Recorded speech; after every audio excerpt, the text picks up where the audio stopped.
Here we are factoring by the box method, and this is example number 1.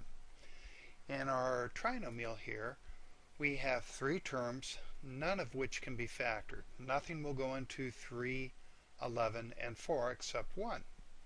So we start by drawing our box, and then we draw the 3x squared in the first box. We draw the negative 4 into the last box.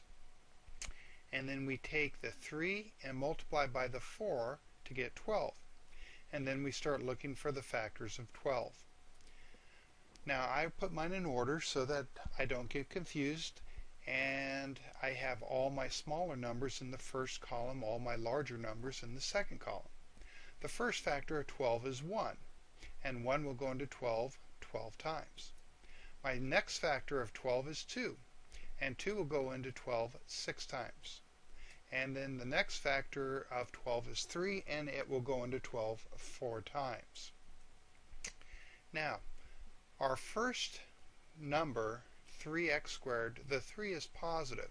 That means that both of these positions in our table are going to be positive numbers as well. This number is negative. That means that these two numbers have to multiply to give me that negative number. So one must be positive and one must be negative. It could be the positive on top and the negative on the side, or reversed, with the negative on top and the positive on the side. Now they have to add up to negative 11.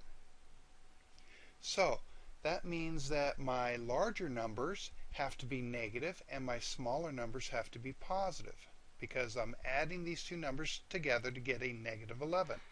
And it turns out there's only one pair of numbers that do that. That would be negative 12 and positive 1. They will add up to give me 11. So I fill them into the table. And it doesn't really matter which position they go into. Now, in my first column, I have my 3x squared negative 12x.